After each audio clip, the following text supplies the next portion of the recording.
ഉരുൾപൊട്ടലിൽ വീടുകൾ ഉൾപ്പെടെ തകർന്ന കവളപ്പാറയിലേക്ക് അന്ന് സഹായവുമായി നിരവധി ആളുകൾ എത്തിയിരുന്നു. എന്നാൽ സാങ്കേതിക കാരണങ്ങൾ കൊണ്ട് കവളപ്പാറയിലെ പുനരധിവാസം വൈകി. ഇതിനിടയിൽ വെല്ലുവിളികളെ മറികടന്ന് MA യൂസുഫ് അലി പ്രഖ്യാപിച്ച പദ്ധതി നടപ്പിലായി. പുനരധിവാസത്തിന് പ്രതീക്ഷ നൽകുന്നതായിരുന്നു ലുലു ഗ്രാമം പദ്ധതി. ചുരുങ്ങിയ കാലയളവിൽ ഭൂദാനത്ത് 33 വീടുകളാണ് നിർമ്മിച്ചു നൽകിയത്. റോഡും കുടിവെള്ളവും ഉൾപ്പെടെ ചുറ്റുമതിൽ, സ്ട്രീറ്റ് ലൈറ്റ്, ഫർണിച്ചർ, ഗൃഹോപകരണങ്ങൾ തുടങ്ങി എല്ലാ സൗകര്യങ്ങളും ഉൾപ്പെടുത്തിയാണ് വീടുകൾ ഒരുക്കിയത്. PV അബ്ദുൾ വഹാബ് MPയുടെ മേൽനോട്ടത്തിലായിരുന്നു വീടുകളുടെ നിർമ്മാണം.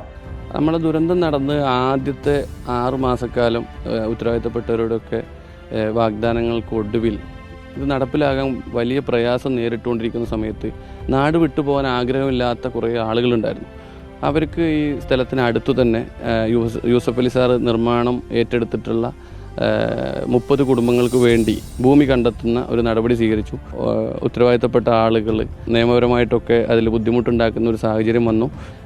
വഹാബ് സാറ് നിരന്തരം നിലമ്പൂരിൽ നിന്നും ആ പ്രായമായ സമയത്തും ഇവിടെ വന്നുകൊണ്ട് തന്നെ അത് പൂർത്തിയാക്കുന്നതിന് അവരുടെ കയറിത്താമസം കഴിയുന്നത് വരെ അതിലേക്ക് വേണ്ട ഫർണിച്ചറുകൾ വരെ നൽകിക്കൊണ്ട് ആ പുനരധിവാസം പൂർത്തിയാക്കി.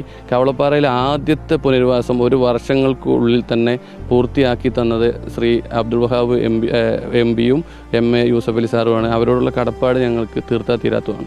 വേറെയും നിരവധി സന്നദ്ധ സംഘടനകളും മേഖലയിൽ വീടുകൾ ഒരുക്കി കൈത്താങ്ങായി. ഉറ്റവരെ നഷ്ടപ്പെട്ടവരും വീട് നഷ്ടപ്പെട്ടവരും വീട് ഉപേക്ഷിക്കേണ്ടി വന്നവരും ഇന്നും ഒരുമയോടെ കവളപ്പാറയ്ക്ക് സമീപം താമസിക്കുന്നു. Reporter Mubashir P. Akbar, in Reporter, Nilambur.